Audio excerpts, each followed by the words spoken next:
یہ سمجھتا ہوں حقیقت پسندانہ اور غیر جذباتی انداز میں اگر دیکھا جائے تو یہ جو قراردادیں ہوتی ہیں، او آئی ہوں، سی کی قرارداد ہو، یو این جنرل اسمبلی کی قرارداد ہو، ہیومن رائٹس آرگنائزیشن کی بات ہو، یو این سیکرٹری جنرل کی بات ہو، اس کا ایک اس کی اہمیت اس حد تک تو ہوتی ہے کہ یہ عالمی برادری، عالمی رائے کو ریپرزینٹ کرتی ہے، جن اقوام اور اداروں کا یہ پوائنٹ آف ویو ہے، ان کے سینٹیمنٹ اور کنسرن کی یہ نمائندگی کر رہی ہوتی ہے۔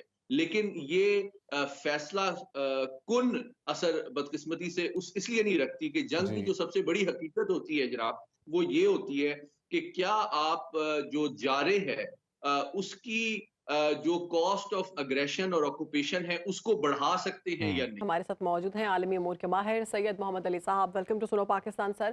ہر گزرتے دن کے جی ساتھ صہیونی درندگی کی شدت میں اضافہ دیکھ رہے ہیں ہم، اور اس جنگ کے پھیلنے کے خدشات زیادہ ہو رہے ہیں۔ غزہ جنگ کا انجام کیا دیکھ رہے ہیں آپ؟ بہت شکریہ جی۔ دیکھیں، اس جنگ کو دیکھنے کے دو طریقے ہو سکتے ہیں، ایک نظریاتی پہلو ہے اور ایک جو زمینی حقائق ہے ان کی پہلو کے لحاظ سے۔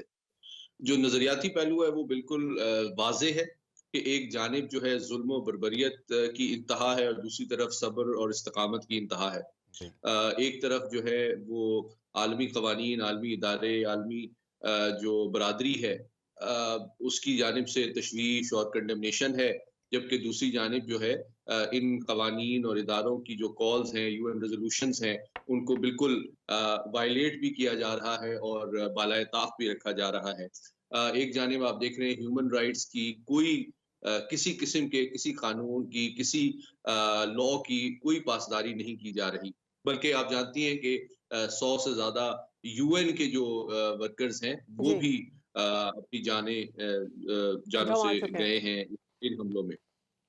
تو یہ تو اس کا ایک پہلو ہے، لیکن دوسری طرف جب آپ دیکھتے ہیں سفارتی سطح پہ تو پوری دنیا جو ہے اس کی جو ایک واضح میجورٹی ہے وہ یقیناً فلسطینیوں کے غم میں شریک ہے، ان کو سپورٹ کر رہی ہے اور جنگ بندی پہ زور دے رہی ہے۔ محمد علی صاحب، لیکن یہ کہیے گا بدقسمتی کہ سے اقوام جو متحدہ کی متعدد قراردادیں موجود ہیں، حالیہ بھی یہ قرارداد میجورٹی سے پاس ہوئی ہے، تو ان قراردادوں کا کیا مستقبل ہے، کتنی مؤثر ہوں گی یہ؟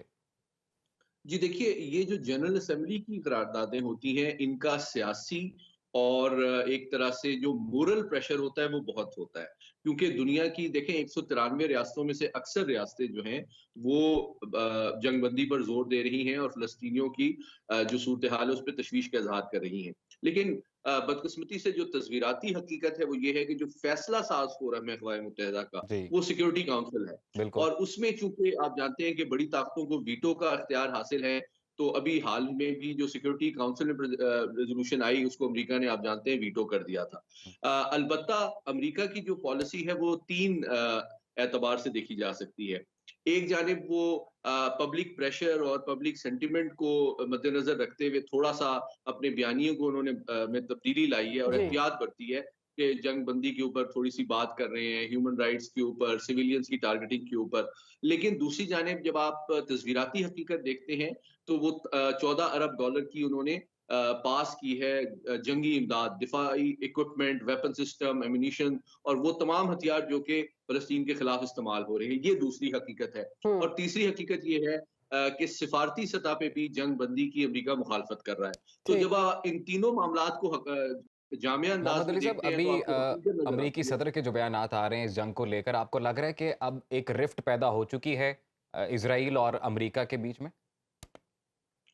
دیکھیے، میں سمجھتا ہوں کہ اسرائیل کا چونکہ وہاں کی جو ایلیٹ ہے یا جو جیوش لابی ہے اس کا بہت اثر و رسوخ ہے امریکہ کے اندر، تو بدقسمتی سے جو تنازعات یا کشیدگی اگر امریکہ اور تناؤ امریکہ اور اسرائیل کے درمیان پیدا بھی ہوں، ہوتا ہے وہ اس ریلیشن شپ کو کمزور اس حد تک نہیں کرتا۔ اور دوسری بات یہ ہے کہ اسرائیل جو ہے اس کے جو جنگی اہداف ہیں وہ یہ ہیں کہ تمام قیدیوں کو آزاد کرایا جائے اور جو حماس ہے اس کی جنگی صلاحیت کا خاتمہ کیا جائے۔ جی تو یقیناً وہ ان دونوں اہداف میں کامیاب نظر فی الحال نظر نہیں آتا، لیکن بدقسمتی سے جو باقی دنیا ہے، چین ہے، روس ہے، باقی جو عالمی برادری ہے، وہ بدقسمتی سے امریکہ پہ پریشر ڈالنے میں یا اسرائیل پر پریشر ڈالنے میں